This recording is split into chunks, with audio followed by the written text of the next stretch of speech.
इस हाईवे को जितना अपग्रेड किया गया है उतना ही ये नेचुरल हैज़ार्ड कंस्ट्रक्शन इश्यूज और सेफ्टी कंसर्न से घिरा हुआ है। जम्मू श्रीनगर हाईवे के आसपास के ज़्यादातर पहाड़ जो है वो पथरीले हैं, जहां ज़रा सी नेचुरल या मैन मेड छेड़खानी भी बहुत ज़्यादा डिजास्टर ला सकती है। जब भी ये रोड बंद होता है तो कश्मीर के लोगों के लिए रुकावट ही नहीं बल्कि तकलीफ का सबब भी बन जाता है। इस हाईवे को वाइडन करने के लिए पीर पंजाल रेंज में जो अनसाइंटिफिक तरीके से पेड़ काट दिए गए और हैवी मशीनों की वाइब्रेशन का यूज किया गया, प्रेशर स्लोप उसके नीचे चेंज हुई है और इंस्टेबिलिटी आई है, जिससे लैंडस्लाइड्स होने लगी है। जब भी डेवलपमेंट बिना प्लानिंग के होती है तो वो तरक्की से ज्यादा तबाही ले आती है। पीर पंजाल रेल जियोमॉर्फोलॉजिकल एक प्लेट्यू है, जहां कुछ सालों में जब से हाईवे वाइडनिंग और टनल कंस्ट्रक्शन ज्यादा होने लगी, लैंडस्लाइड इंसिडेंट्स भी बढ़ने। आप देख रहे हैं प्राइम पोस्ट और आज हम बात करेंगे जम्मू कश्मीर नेशनल हाईवे की। जिस तरह से हमने देखा कि सिर्फ 3 दिनों की बारिश और श्रीनगर जम्मू नेशनल हाईवे पर जिस तरह के मंजर सामने आए हैं, जिस तरह की लैंडस्लाइडिंग, मड स्लाइडिंग,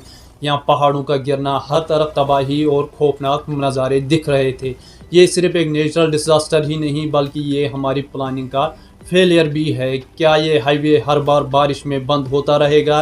ये सबसे बड़ा सवाल है, क्योंकि पिछले 70 सालों से जिस तरह हम देख रहे हैं, जम्मू कश्मीर की जो मेन लाइफ लाइन है वो यही नेशनल हाईवे है। जम्मू श्रीनगर नेशनल हाईवे यानी NH-44 एक बहुत ही अहम 270 किलोमीटर लंबा रास्ता है जो कश्मीर वैली को बाकी हिंदुस्तान से जोड़ता है, और इस रोड का जिम्मा जो है वो national highway authority of India के पास है।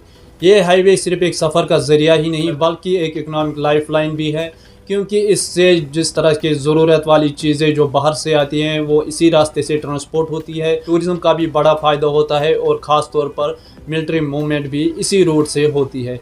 मगर इस हाईवे को जितना अपग्रेड किया गया है उतना ही ये नेचुरल हैज़ार्ड कंस्ट्रक्शन इश्यूज और सेफ्टी कंसर्न से घिरा हुआ है। जम्मू श्रीनगर हाईवे के आसपास के ज़्यादातर पहाड़ जो है वो पथरीले हैं, जहां ज़रा सी नेचुरल या मैन मेड छेड़खानी भी बहुत ज़्यादा डिजास्टर ला सकती है। ये रोड अक्सर लैंडस्लाइड्स की वजह से बंद होता है, जिससे हज़ारों पैसेंजर्स और गाड़ियाँ रास्ते में फंस जाती है और कई बार लोगों की जान भी जा चुकी है, सिर्फ इसलिए क्योंकि लैंडस्लाइड्स होती है। जब भी ये रोड बंद होता है तो कश्मीर के लोगों के लिए रुकावट ही नहीं बल्कि तकलीफ का सबब भी बन जाता है।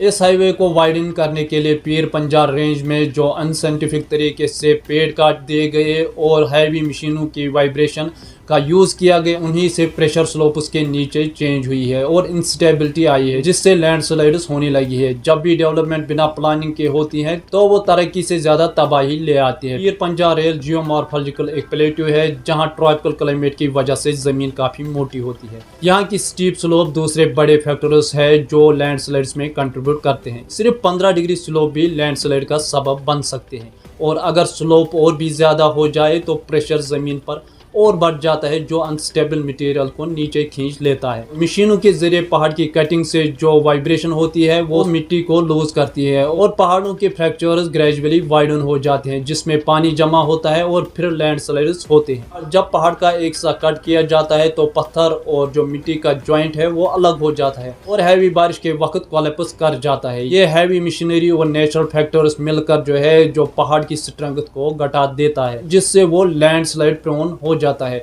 कुछ सालों में जब से हाईवे वाइडनिंग और टनल कंस्ट्रक्शन ज्यादा होने लगी, लैंडस्लाइड इंसिडेंट्स भी बढ़ने लगे हैं। अफसोस की बात यह है कि सरकारें पिछले 70 सालों से जम्मू श्रीनगर हाईवे के क्लोजर को कोई सॉलिड अल्टरनेटिव नहीं ढूंढ पाए हैं। ये हाईवे सिर्फ एक रोड ही नहीं बल्कि कश्मीर का लाइफलाइन है, लेकिन जब तक साइंटिफिक और सस्टेनेबल डेवलपमेंट नहीं होती है ये लाइफलाइन कभी भी डेथ ट्रैप जो है बन सकती है। आपकी क्या राय होगी इस पे? आप जरूर अपना कमेंट बता दीजिए।